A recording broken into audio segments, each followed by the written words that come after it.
Hello नमस्कार दोस्तों। जानते हैं मोहम्मद यूनुस बांग्लादेश के प्रधानमंत्री किस तरह से मनमाने ढंग से बांग्लादेश में हिंदुओं का कत्लेआम करवा रहे हैं और चुपचाप बैठकर अलग देख रहे हैं। उन्होंने सारे आतंकवादियों को अपनी जेल से रिहा करवाकर हिंदुओं को मारने के लिए कहा है और हिंदुओं को वो लोग चुन चुन कर मार रहे हैं बांग्लादेश के अंदर। शेख हसीना ने कहा है कि मोहम्मद यूनुस हैं बांग्लादेश में हिंदुओं के कत्लेआम के मास्टरमाइंड, यानी कि मोहम्मद यूनुस ही हिंदुओं को चुन चुन कर मरवा रहे हैं। मोहम्मद यूनुस के कहने पर ही वहाँ पर जो जेल में बंद आतंकवादी थे उनकी रिहाई कर दी गई और वो ही आतंकवादी खुलेआम घूम रहे हैं बांग्लादेश के अंदर और हिंदुओं को निशाना बना रहे हैं। जब से शेख हसीना भारत में है तब से लेकर अब तक मोहम्मद यूनुस के इशारे पर ही हिंदुओं को चुन चुन कर मारा जा रहा है बांग्लादेश में। बांग्लादेश की पूर्व प्रधानमंत्री शेख हसीना ने अंतरिम सरकार के प्रमुख मोहम्मद यूनुस को हिंदुओं की सामूहिक हत्याओं और अल्पसंख्यकों पर अत्याचार का मास्टरमाइंड बताया है। हसीना ने यूनुस पर बांग्लादेश में हिंदू मंदिरों, इस्कॉन स्थलों एवं अल्पसंख्यकों के अन्य धर्म स्थलों को निशाना बनाने का आरोप भी शेख हसीना ने लगाया है। न्यूयॉर्क में अवामी लीग के कार्यक्रम को वीडियो कॉन्फ्रेंस से संबोधित करते हुए हसीना ने कहा, मुझ पर सामूहिक हत्याओं का आरोप लगाया गया है। वास्तव में यह मोहम्मद यूनुस है जिन्होंने छात्र समन्वयकों के साथ मिलकर साजिश के तहत सामूहिक हत्याएं कराईं। वही मास्टरमाइंड है बांग्लादेश में अल्पसंख्यकों का, खासकर हिंदुओं पर मुख्य सलाहकार मोहम्मद यूनुस के इशारे पर गंभीर हमले किए जा रहे हैं। शिक्षकों और पुलिसकर्मियों की हत्या की जा रही है। हिंदुओं, ईसाइयों और बौद्धों पर हमला किया जा रहा है और चर्चों, मंदिरों को भी निशाना बनाया जा रहा है बांग्लादेश के अंदर। ये सब शेख हसीना ने यूनुस सरकार पर निशाना साधा है। उन्होंने उनके ऊपर आरोप लगाया है। बांग्लादेश में देशद्रोह के आरोप में जेल में बंद इस्कॉन के पुजारी चिन्मय कृष्णदास प्रभु के मामले की पैरवी कर रहे वकील पर हमला हुआ है और कोलकाता में इस्कॉन के प्रवक्ता राम रमण दास ने वकील रमण राय की तस्वीर सोशल मीडिया पर पोस्ट करते हुए लिखा, हमले के बाद रॉय आईसीयू में हैं। उनकी एकमात्र गलती यह थी कि उन्होंने कोर्ट में चिन्मय प्रभु का बचाव किया। कट्टरपंथियों ने उनके घर में घुसकर अचानक से तोड़फोड़ की और उनके सामान को तहस नहस किया और बड़ी ही बेरहमी से उन्होंने वकील की पिटाई भी की, जिससे वकील की हालत ज़्यादा गंभीर हो गई। उनको काफ़ी गंभीर चोटें लगी और उनको हॉस्पिटल में भर्ती करना पड़ा। बांग्लादेश में लगातार हिंदुओं के मंदिरों को निशाना बनाया जा रहा है और हिंदुओं को चुन चुन कर मारा जा रहा है। शेख हसीना ने जो भी वहाँ पर बवाल हो रहा है, हिंदुओं को मारा जा रहा है, हिंदुओं के हमलों के विरोध में शेख हसीना उतरी हैं। उन्होंने हिंदुओं की ऊपर जो हमले हो रहे हैं उसकी कड़ी निंदा की है और हसीना ने पूछा है, अल्पसंख्यकों पर हमले क्यों किए जा रहे हैं।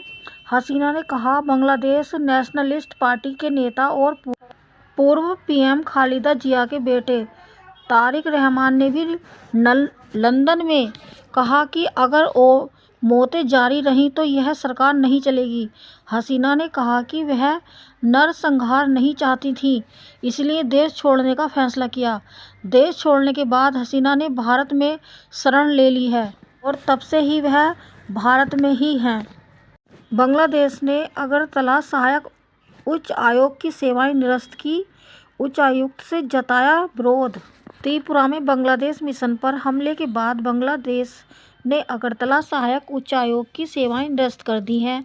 उच्च आयोग में प्रथम सचिव मोहम्मद अल अजमीन ने बताया कि सुरक्षा स्थिति को देखते हुए बांग्लादेश सहायक उच्च आयोग में तत्काल प्रभाव से सभी वीज़ा और काउंसलर सेवाएं अगली सुनवाई यानी कि सूचना तक निलंबित रहेंगी। बांग्लादेश सरकार ने ढाका में भारतीय उच्चायुक्त पिंगली वर्मा से घटना पर विरोध जताया। विदेश मंत्रालय के सलाहकार मोहम्मद तौहीर हुसैन ने कहा, अगरतला की घटना चिंतनीय है, इसलिए भारतीय उच्चायुक्त के समक्ष विरोध दर्ज कराया गया है। मुलाकात के बाद पिंगली वर्मा ने कहा कि भारत और बांग्लादेश के संबंध बहुआयामी हैं, उन्हें किसी एक मुद्दे तक सीमित नहीं करना चाहिए। कोई भी मुद्दा द्विपक्षीय संबंधों के लिए बाधा नहीं बनना चाहिए। उच्चायोग की सुरक्षा भी बढ़ा दी गई है। दिल्ली स्थित बांग्लादेश उच्चायोग पर अतिरिक्त पुलिस कर्मियों को वहां पर तैनात किया गया है। सुनिश्चित किया जा रहा है कि उच्चायोग के आसपास भीड़ न जुटे, जिससे माहौल खराब हो सकता है। महादी दिल्ली में पहले से ही निषेध लागू है। लोकसभा में उठा मुद्दा, तृणमूल ने कहा बांग्लादेश में हिंदू संकटों में हैं, उनको बचाने के लिए कोई न कोई रास्ता जरूर ढूंढना चाहिए। बांग्लादेश में अल्पसंख्यक हिंदुओं के खिलाफ अहिंसा का मामला लोकसभा में भी उठाया गया है। तृणमूल सांसद संदीप बंदोपाध्याय ने हिंदुओं की भयावह स्थिति बताते हुए सरकार से दखल देने को कहा है। संयुक्त राष्ट्र शांति सेना भेजने की अपील भी की है। साधु संतों को और हिंदू समुदाय के लोगों को निशाना बना रहे हैं वहां पर बांग्लादेश के कट्टरपंथी।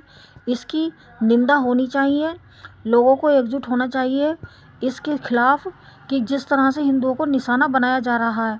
कट्टरपंथी क्यों हिंदू समुदाय के दुश्मन बने हुए हैं, पता नहीं उनकी क्या दुश्मनी है बांग्लादेशी हिंदुओं से, जो हिंदुओं को चुन चुन कर मार रहे हैं। जितने भी बांग्लादेश में हिंदुओं पर हमले हुए हैं वो हमले 2000 से ज़्यादा बताए जा रहे हैं। और शेख हसीना का कहना है कि जितने भी हमले हिंदुओं के ऊपर हुए हैं, जितने भी हिंदू धर्मों स्थलों को तोड़ा गया है और हिंदुओं के धार्मिक स्थलों के साथ में जो छेड़खानी हुई है, सब यूनिस सरकार ने ही कराई है। यूनिस की सरकार के दखल की वजह से ही वहाँ पर सब कुछ हो रहा है। यूनिस ही करवा रहा है सब कुछ वहाँ पर। शेख हसीना का कहना है कि जितने भी हमले होते हैं उसमें यूनुस का ही हाथ होता है, यूनुस ही उसका जिम्मेदार है। जाने कितने बेकसूरों की जान ले चुका है यूनुस। इस वीडियो में इतना ही। जय हिंद, जय भारत।